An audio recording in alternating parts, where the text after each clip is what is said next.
Did Thomas Massie just expose what the FBI has been hiding about Epstein? In a tense hearing, Massie confronted Director Patel with evidence of 302 files naming powerful men, billionaires, royals, and politicians. And the moment Patel was asked if he'd seen those documents, everything changed. Watch carefully. Patel's reaction says more than his words ever could. Consent request. Gentleman's recognized. So I've got 4 documents I'd like to introduce into the record. The first one is Jeffrey Epstein's sick story played out for years in plain sight. And Acosta is quoted in here saying, "I was told Epstein belonged to intelligence and to leave it alone." The second document is entitled, "What Epstein's Bodyguard Warned About His CIA Connections."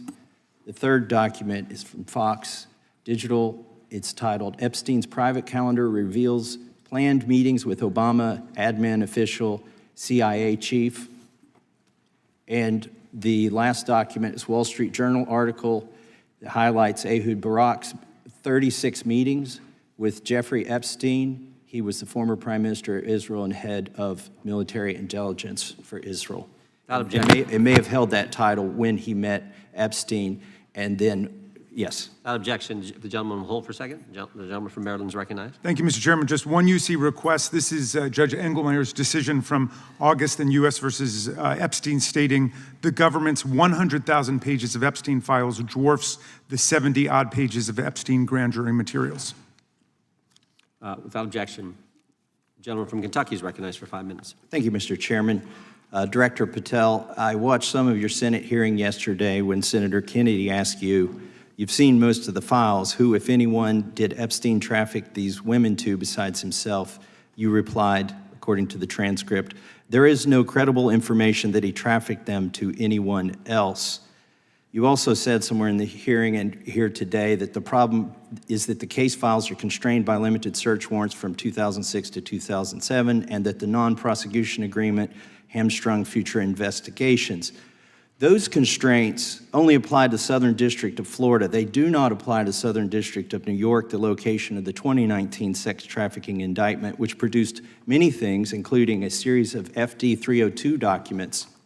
According to victims who cooperated with the FBI in that investigation, these documents in FBI possession, your possession, detail at least 20 men, including Mr. Jess Staley, CEO of Barclays Bank, who Jeffrey Epstein trafficked victims to, victims including minors, such as Virginia Roberts Giuffre, may she rest in peace. That list also includes at least 19 other individuals, one Hollywood producer worth a few $100 million, one royal prince, one high-profile individual in the music industry, one very prominent banker, one high-profile government official, one high-profile former politician, one owner of a car company in Italy, one rock star, one magician, at least 6 billionaires, including a billionaire from Canada.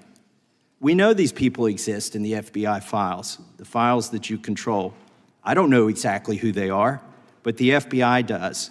Have you launched any investigations into any of these people, and have you seen these 302 documents?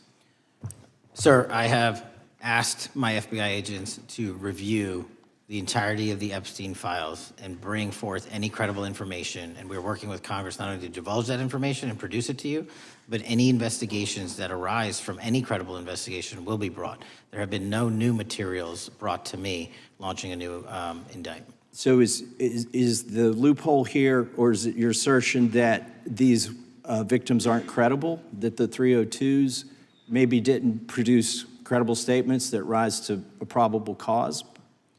It's not my assertion, sir. It's the assertion of 2 different United States attorneys' offices from 3 separate administrations who investigated those same materials in lifetime. Are the 302 documents in the FBI's possession? They reviewed all that, yes, sir. And so have you reviewed those 302 documents where the victims name the people who victimized them? If I personally know, but the FBI has. So how can you sit here and in front of the Senate and say there are no names? I said I named one today. I said we are not in the practice at the Department of Justice FBI of releasing victims' names. That is not what we do. We are also not in the habit of releasing incredible information. That's not what we do. But multiple authorities have looked at the entirety of what we have. Okay, I got to move on here. Were you present when the AG had the White House event when she released the binders to the social media influencers? I was, yes. So if you're willing to meet with social media influencers who stood to benefit from the sensational and sad stories of these victims, will you meet with the victims as well? The FBI will meet with anyone who has new information. Will you personally meet with them? The FBI and the professionals who are handling the cases will. Were you instructed that it was important to release the documents to the Oversight Committee on the day of my introduction of the discharge petition to release these files? I don't know what day that was, so no. Well, they were released that day, and there were victims' names who weren't redacted because they were in such a rush, and the victims are not happy about that.